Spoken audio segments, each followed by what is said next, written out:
Welcome back to The Exchange, where your business is our business. I'm Rico Hizon.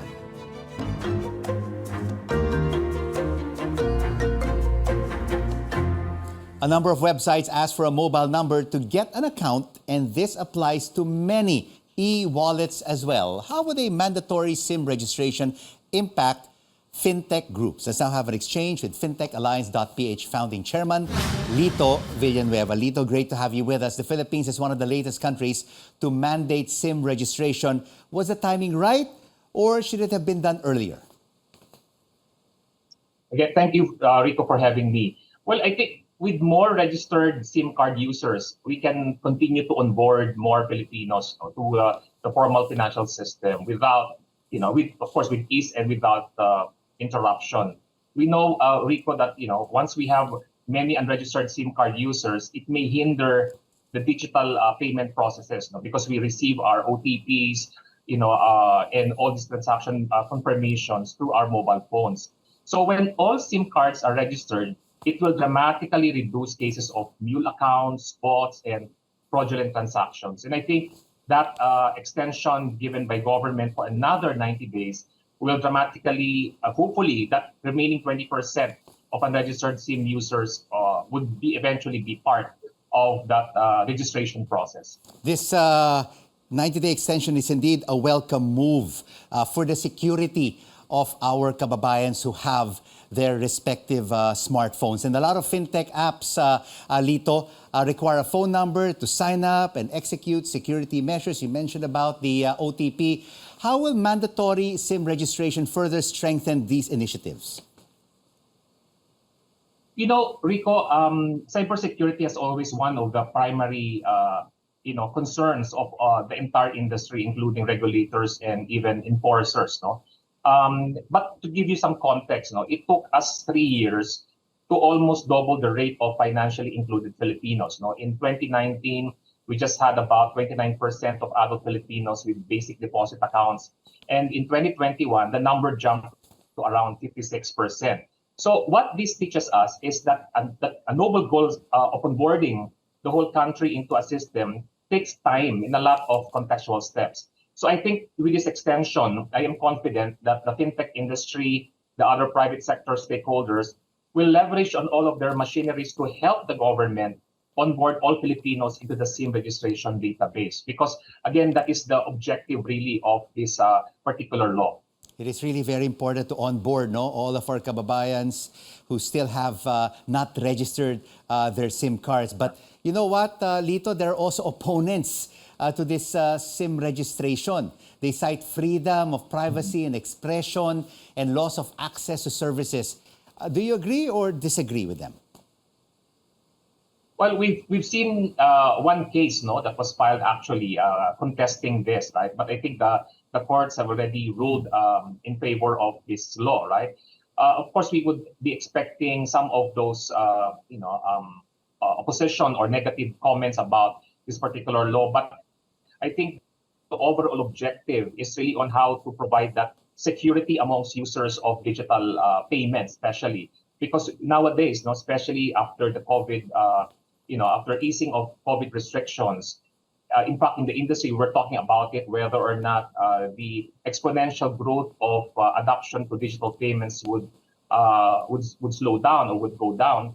But the thing is that the good news is that we have seen even the continuous growth of digital payment adoption, even the COVID restrictions have been eased during for the last 1 or 2 years.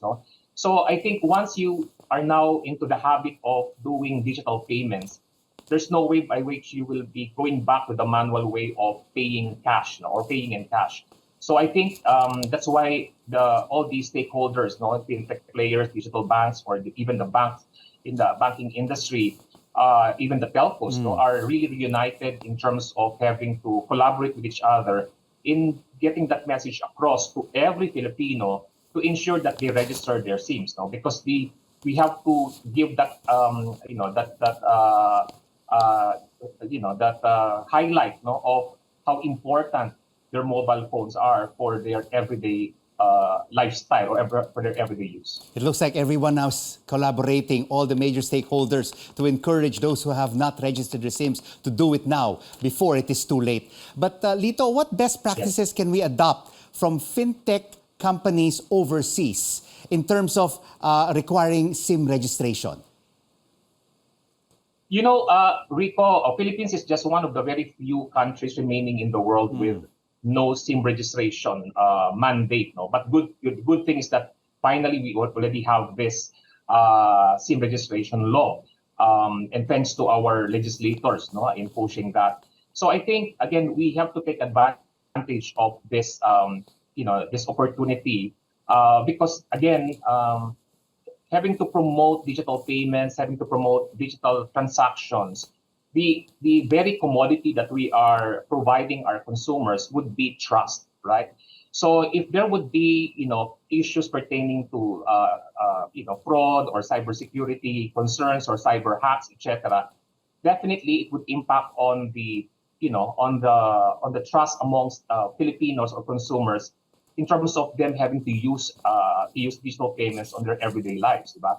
So I think this is something that we really want to ensure that again all the fintech players, the banks, and all the other industry players would be united in terms of educating the public, right? And I think, as I've said, while we have seen various campaigns by telcos, of course we have three telcos, Smart, Globe, and Lito.